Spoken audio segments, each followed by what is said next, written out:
നമ്മുടെ ഈ curtain ഇട്ടിട്ടുണ്ടെങ്കിൽ room ഭയങ്കര ഡാർക്കായി പോകും. ഇതിൻ്റെ അഡ്വാൻറ്റേജസ് എന്തൊക്കെയാണ്? എപ്പോഴും കോമൺലി വരുന്ന ഞങ്ങൾക്കൊരു ക്വസ്റ്റ്യൻസ് ആണ്.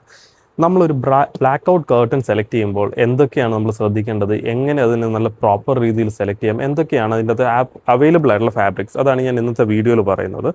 ഇതിപ്പോൾ നമ്മളൊരു ബ്ലാക്ക് ഔട്ട് സെലക്ട് ചെയ്യുകയാണെങ്കിൽ നമുക്ക് ഇത്രയും ലൈറ്റ് കളർ ഓപ്ഷൻസ് നമുക്ക് ഉണ്ട്. അതിൻ്റെ അകത്ത് നമ്മൾ എപ്പോഴും ലൈറ്റർ ഷെയ്ഡ്സ് ബ്ലാക്ക് ഔട്ടിൽ സെലക്ട് ചെയ്യുമ്പോൾ എപ്പോഴും റൂം ഇച്ചിരി ഒരു വൈഡർ റൂമായിട്ട് നമുക്ക് ഫീൽ ചെയ്യും. നമുക്കൊരു ബ്ലാക്ക് ഔട്ട് സെലക്ട് ചെയ്യാനായിട്ട് ഭയങ്കര എളുപ്പമാണ്. നമ്മുടെ കയ്യിൽ എല്ലാവരുടെയും കയ്യിൽ ഫോണുണ്ട്. ജസ്റ്റ് ആ ഫോൺ എടുത്തിട്ട് അതിൻ്റെ അത് ടോർച്ച് ഓൺ ആക്കുക. ടോർച്ച് ഓൺ ആക്കി ഒന്ന് അതിൻ്റെ ബാക്കിൽ പിടിച്ച് നോക്കുമ്പോൾ തന്നെ നമുക്ക് അറിയാൻ പറ്റും അത് ബ്ലാക്ക് ഔട്ട് ആണോ എന്നുള്ളത്. തരി പോലും വെട്ടം വരുന്നില്ലെങ്കിൽ അത് പ്യോർലി ബ്ലാക്ക് ഔട്ട് ആണ്.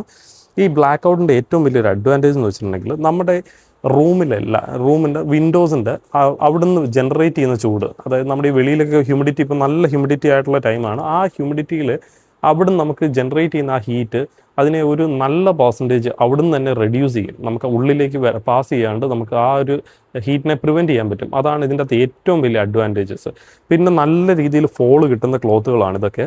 അത് കാരണം നമുക്കത് തയ്ച്ചിട്ടെന്നാലും നമ്മൾ നോർമൽ കട്ടൻ കിടക്കുന്ന പോലെ തന്നെ നല്ല ഫീൽ കിട്ടുകയും ചെയ്യും. ആ ഒരു റിച്ച്നെസ് കിട്ടുന്ന രീതിയിലുള്ള ഒത്തിരി ഫാബ്രിക്സ് നമുക്ക് അവൈലബിൾ ആണ്. ഇതിൻ്റെ അകത്ത് ഒത്തിരി കളർ ഓപ്ഷൻസ് നമുക്ക് അവൈലബിൾ ആണ്.